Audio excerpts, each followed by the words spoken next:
తిరుమల లడ్డూలో అసలు కల్తీ నెయ్యి వాడలేదు అనే ఆరోపణల దగ్గర నుంచి ఈ రోజు కల్తీ జరిగింది అని ఒప్పుకునే వరకు వైసీపీ కొంచెం కొంచెంగా దిగుతూ వస్తున్నారు. ఎందుకంటే హిందువులకు చాలా స్పష్టంగా అర్థమైపోయింది. మొన్న సిట్ నివేదిక తర్వాత అందరూ కూడా భావించింది ఏంటంటే వైసీపీ హయాంలో మహాపాపం చేశారు, హిందువుల మనోభావాలు దెబ్బతీశారు. అందులో ఏం కలిసింది అనేది పక్కన పెట్టి అసలు అది నెయ్యి కాదు, అందులో జంతు కొవ్వు ఉందా లేదా అనే టాపిక్ గురించి నేను మాట్లాడలా. అది నెయ్యే కాదు, 100% కెమికల్స్ తో తయారు చేసినటువంటి ఒక పదార్థం అని సిట్టు తేల్చింది. దీన్ని హిందువులు కూడా నమ్మారు, ఒక రకంగా బాధపడ్డారు. అరే 5 ఏళ్ల పాటు మనం తిన్న ప్రసాదం అంతా నేను కూడా తిన్నా, 2-3 సందర్భాల్లో నేను కూడా తిన్నా. అంటే అనేక సందర్భాల్లో మనం తిన్నది నెయ్యి కాదా, రసాయనాల పదార్థం తిన్నామా అని వాళ్ళందరూ బాధపడ్డారు. సో అంటే వైసీపీకి అర్థమవుతుంది, మనం ఎంత కవర్ చేసే ప్రయత్నం చేసినా, హెరిటేజ్ మీద విమర్శలు చేసినా, చంద్రబాబు మీద విమర్శలు చేసినా, ఎవరి మీద విమర్శలు చేసినా అవేమీ కూడా ప్రజలు నమ్మే పరిస్థితి లేదు. ఎందుకంటే ఇక్కడ అడ్డంగా దొరికిపోయారు కాబట్టి వీళ్ళు కూడా రియలైజ్ అవుతున్నట్టున్నారు. వాస్తవానికి వైవి సుబ్బారెడ్డి ఒక విషయం ఒప్పుకున్నాడు, కల్తీ జరిగిన మాట వాస్తవం. ఎస్, ఐ అగ్రీ దట్, కల్తీ జరిగిన మాట వాస్తవం అని చెప్పి జాతీయ మీడియాతో మాట్లాడిన సందర్భంగా ఉన్నాడు. అలాగే మన తెలుగు వాళ్ళతో మాట్లాడిన సందర్భం కూడా కల్తీ జరిగింది అనే విషయాన్ని స్వయంగా ఆయన అంగీకరించాడు. ఇదే విషయాన్ని నిన్న శాసనసభ సాక్షిగా చంద్రబాబు గారు కూడా చెప్పారు. అయితే తరువాత ఇంకో చైర్మన్ కూడా అంగీకరించారు. ఎవరో తెలుసా? భూమాన కరుణాకర్ రెడ్డి. ఎస్, ఈయన కూడా కల్తీ జరిగింది అని అంగీకరించాడు. ఆయన నోటితోనే మేము కల్తీని అంగీకరిస్తున్నాము అని స్పష్టంగా ఆయన నోటితోనే చెప్పాడు. కానీ జంతు కొవ్వు లేదు. వాళ్ళు చెప్పేది ఏంటంటే కల్తీ జరిగింది, ఎస్ మేము ఒప్పుకుంటాం, కానీ జంతు కొవ్వు లేదు. అంటే మరి కల్తీ పాపమా కాదా? జంతు కొవ్వుని కాసేపు పక్కన పెట్టేద్దాం, అసలు జంతు కొవ్వు అనేది ఈ టాపిక్ లో తీసుకురావద్దు మనం. కల్తీ పాపమా కాదా, తెలిసి జరిగిందా తెలియక జరిగిందా? 250 కోట్ల రూపాయల ముడుపులు ఎవరి జేబుల్లోకి వెళ్ళాయి? కల్తీ అని టెస్టుల్లో తేలిన తర్వాత కూడా ఎందుకు మీరు అదే నేతిని తిరుమలకు సప్లై చేశారు? భక్తుల నుంచి వస్తున్న ఫిర్యాదులను ఎందుకు పరిగణలోకి తీసుకోలేదు? తరువాత ఎందుకు ఈ మొత్తం వ్యవహారాన్ని తొక్కుపట్టారు? గతంలో కల్తీ జరిగిందని చంద్రబాబు గారు, పవన్ కళ్యాణ్ మాట్లాడితే ఏ స్థాయిలో విరుచుకుపడ్డారు వీళ్ళు. ఈ రోజు అదే భూమాన కరుణాకర్ రెడ్డి ఎస్ కల్తీ జరిగింది మేము ఒప్పుకున్నామని చెప్పి ఒప్పుకున్నాడు ఆయన. మీకు అదే వీడియో నేను ఒకసారి ప్లే చేసి చూపిస్తా, ఒకసారి చూడండి. మీరు ఆయన మాటల్లోనే వినండి ఒకసారి. మీరు మాట్లాడుతూ వచ్చింది నెయ్యి కలిపినామనే లడ్డులో మేము ఆవుకు కలిపినామనే కదా మీరు మాట్లాడింది. మిమ్మల్ని ఆక్షేపించిన సుప్రీంకోర్టు సిబిఐని వేసిన తర్వాత ఇచ్చిన రిపోర్ట్ ఏంటి? అందులో కల్తీ జరగలేదు అని. ఇప్పుడు జాగ్రత్తగానండి.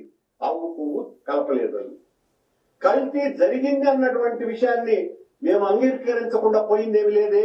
కల్తీ జరిగింది అన్నటువంటి విషయాన్ని మేము అంగీకరించకుండా పోయిందేమి లేదే. విన్నారు కదా ఏమన్నాడు ఆయన?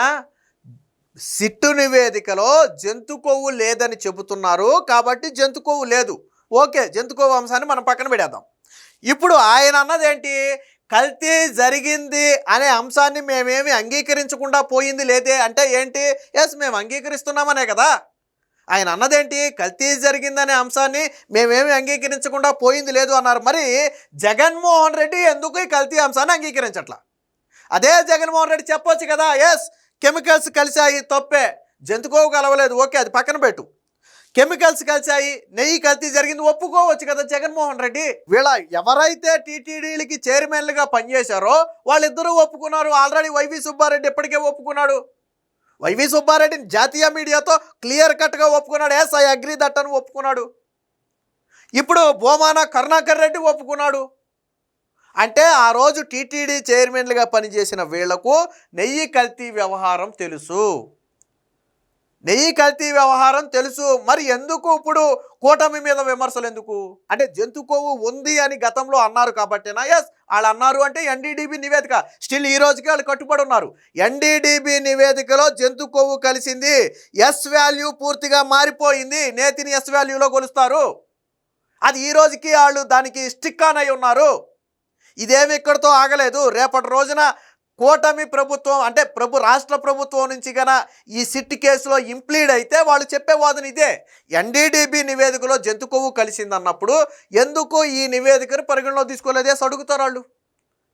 సరే జంతు కొవ్వు అంశాన్ని కాసేపు పక్కన పెడదాం, ఇది రాజకీయ అంశం అనుకుందాం. మీరు ఒప్పుకున్నారు కదా, ఈయన ఒప్పుకున్నాడు కదా, మళ్ళొకసారి మీరే అనండి క్లారిటీగా. మేము అంగీకరించకుండా పోయిందేమి లేదే. ఆవు పువ్వు కలిపి ఆవు పువ్వు కలపలేదని. ఏనండి కల్తీ జరిగింది అన్నటువంటి విషయాన్ని మేము అంగీకరించకుండా పోయిందేమి లేదే. కల్తీ జరిగింది అన్నటువంటి విషయాన్ని మేము అంగీకరించకుండా పోయిందేమి లేదే. విన్నారు కదా, స్వయంగా భూమాన కరుణాకర్ రెడ్డి ఒప్పుకున్నటువంటి అంశమే కల్తీ జరిగిందన్న అంశాన్ని మేమేమి అంగీకరించకుండా పోయిందేమీ లేదే అని ఆయన అన్నాడు. మరి జగన్మోహన్ రెడ్డి ఎందుకు అంగీకరించట్లా? అంటే వైసీపీ బండారం చూడండి, మొదట్లో వీళ్ళందరూ కూడా అసలు కల్తీ పచ్చాబద్ధం అన్నారు. ఫస్ట్ వీళ్ళు మాట్లాడిందే కల్తీ జరగలేదు, దేవుడి మీద నిందలు వేస్తున్నారు, కల్తీ అబద్ధం అన్నారు. సిట్టు నివేదికలో కల్తీ 100% కల్తీ జరిగింది, అసలు అది నెయ్యే కాదు, ఒక్క పాల చుక్క కూడా అందులో సేకరించలేదు అని చెబుతూనే ఎన్డీడీబీ నివేదికలో ఏం వాల్యూ వచ్చిందని కూడా వాళ్ళు రాశారు కదా. మరి ఎన్డీడీబీ నివేదికను ఎందుకు వీళ్ళు మాట్లాడట్లేదు? మొట్టమొదటగా వచ్చినటువంటి నివేదిక ఎన్డీడీబీ నివేదిక. అసలు ఈ కాంట్రవర్సీ అంతటికంటే ముందు వచ్చిన నివేదిక ఎన్డీడీబీ నివేదిక. ఇప్పుడంటే కాంట్రవర్సీలుగా మారింది.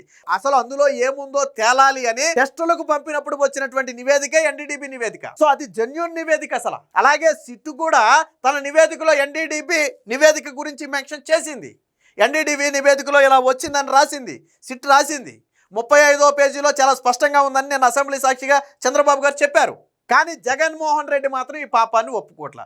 మరి నాకు అర్థం కాల. ఇప్పుడు వైవి సుబ్బారెడ్డి ఒప్పుకున్నాడు, భూమాన కరుణాకర్ రెడ్డి నెయ్యి కల్తీ అని ఒప్పుకున్నాడు. సరే, కొవ్వు అంశాన్ని కాసేపు పక్కన పెట్టేద్దాం. ఒప్పుకున్నారు కదా, మరి దేవుడు మా పక్కే ఉన్నాడు, వెంకటేశ్వర స్వామి జగన్తోనే ఉన్నాడని వీళ్ళు ఎలా పోస్టర్లు వేసుకుని వైసీపీ సోషల్ మీడియాలో ప్రచారం చేస్తున్నారు? నాకు అర్థం కాల.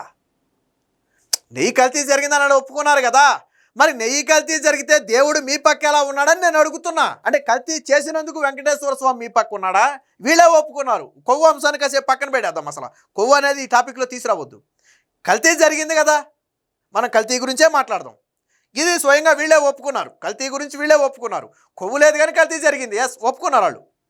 మరి కల్తీ చేసినటువంటి జగన్మోహన్ రెడ్డితో దేవుడు ఎందుకుంటాడు? దేవుడు న్యాయం చేశాడు, దేవుడు మా వైపే ఉన్నాడు, దేవుడు ఉండబట్టే ఈరోజు బండారాలు బయటపడి. ఏం బయటపడినరా? వాళ్ళే ఒప్పుకున్నారు కల్తీ జరిగిందని. అంటే వీళ్ళ ఎలివేషన్లకు అర్థం ఉండదు. అంటే ఎదుటి వ్యక్తి చూసేవాడికి బుర్రపాడైపోద్ది. ఒరే, ఏదో పనులు చేసింది వీళ్ళు.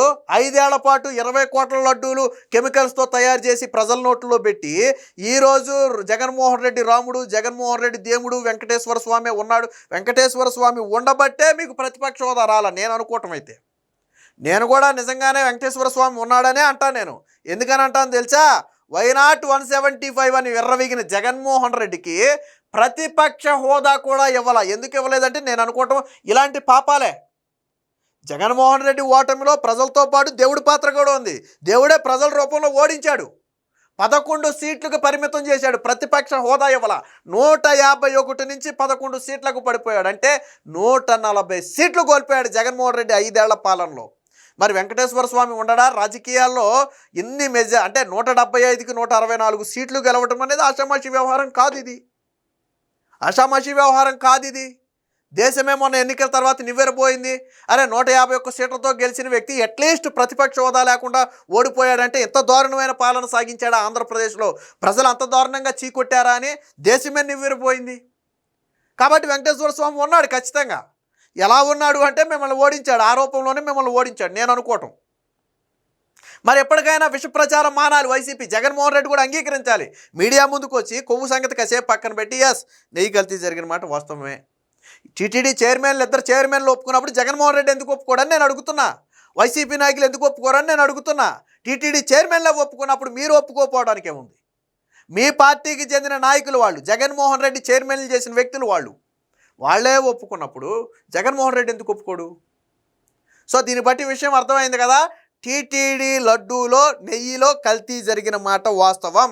అది స్వయంగా భూమాన కరుణాకర్ రెడ్డితో పాటు వైవి సుబ్బారెడ్డి కూడా ఒప్పుకున్నాడు. ఇక వైసీపీ దీని మీద ఎంత రాద్ధాంతం చేయాలని ప్రయత్నం చేస్తే వాళ్ళకే నష్టం. దీనికి ఎక్కడో చోట ముగింపు పలికితేనే మంచిది బేసిక్గా. బట్ ముగింపు పలికే ప్రయత్నం కూటమి చేస్తున్నా సరే, సిట్ నివేదిక వచ్చింది, దాది అంతా వాళ్ళు చూసుకుంటుందని వదిలేస్తే తర్వాత వీళ్ళు మళ్ళీ మీరు జంతుకోవు అన్నారు, ఇందులో జంతుకోవు లేదు కానీ మళ్ళీ మొదలుపెట్టింది వీళ్ళే. అంటే సొద్దుమణిగిపోయిన దాన్ని మళ్ళీ తెర మీదకి తీసుకొచ్చింది వీళ్ళే, మళ్ళీ కల్తీ జరిగిందని ఒప్పుకున్నది వీళ్ళే. దీన్ని రాద్ధాంతం చేసింది వీళ్ళే, కల్తీ జరిగిందని ఒప్పుకున్నది వీళ్ళు. మీరు స్వయంగా ఆయన నోటితోనే విన్నారు కదా. ఎస్, మీరు ఎక్కడికైనా లైవ్లోకి వెళ్ళి చూడండి. ఆ మాటలు అయ్యే వక్రీకరించిన మాటలు కాదు, స్వయంగా ఆయన మాట్లాడిన మాటలు అయ్యి, వైవి సుబ్బారెడ్డి మాట్లాడిన మాటలు ఉన్నాయి. అంటే నెయ్యి కల్తీ జరిగిన మాట 100% వాస్తవం. ఇంకా హిందువులు ఎవరు కూడా, అంటే మిగతా కులాల్ని మతాలని మనమేం కించపరచట్లేదు, కానీ ఎవరి మతం వాళ్ళకి గొప్ప. ఖచ్చితంగా 100% వాళ్ళ మత విలువలు, ఎవరికి మత విలువలు వాళ్ళు కాపాడుకోవాలి. ఇక్కడ హిందువుల మత విలువలు దెబ్బతీసిన మాట వాస్తవం. ఏ హిందువు కూడా ఈరోజు జగన్మోహన్ రెడ్డి వెంట నిలబడే ప్రయత్నం చేయడు. చేసింది మహాపాపం, తెలిసి చేసిన పాపం ఇది. దీని వెనక చంద్రబాబు గారు నన్ను చెప్పారు, కుట్ర ఉంది, పాపం కూడా కాదు, కుట్ర ఉంది. కావాలని వెంకటేశ్వర స్వామి ప్రతిష్టను దెబ్బతీయటం కోసం చేసిన కుట్ర ఇది. డబ్బు కావాలంటే చాలా రూపాయలు సంపాదించుకోవచ్చు, కానీ వెంకటేశ్వర స్వామి కుట్రను కేవలం నెయ్యి కల్తీతో ఆగిపోయిందా? తిరుమల మీద అన్యమత ప్రచారాలు చేశారు, బస్ టికెట్ల మీద, తిరుపతి బస్ టికెట్ల మీద వెనకమాల అన్యమత ప్రచారాలు చేశారు. అలాగే తరువాత అదే తిరుమలలో స్క్రోలింగ్ బోర్డుల్లో అన్యమత ప్రచారాలు వచ్చేలా చేశారు. ఆ తర్వాత టీటీడీలో అన్నదాన సత్రంలో రకరకాల ఇబ్బందులు తీసుకొచ్చారు. నెయ్యిలో కల్తీ చేశారు, హిందూ దేవాలయాల మీద దాడులు చేశారు. ఒకటా రెండా ఇలా చెప్పుకుంటూ పోతే వీళ్ళు కావాలని ప్రీప్లాన్డ్గా చేసిన కుట్ర ఇది. నేను చంద్రబాబు గారు చెప్పింది అదే.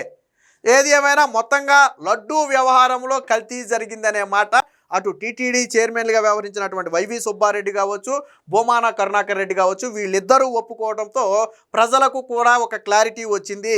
ఈ మహాపాపం మొత్తం కూడా వైసీపీ హయాంలోనే జరిగింది. ఈరోజు బుకాయించి తప్పించుకునే ప్రయత్నం చేస్తున్న ఈ పాపం మొత్తం కూడా వారిదేనని చెప్పి ఇప్పుడు రాష్ట్ర ప్రజలందరూ కూడా అర్థమైంది.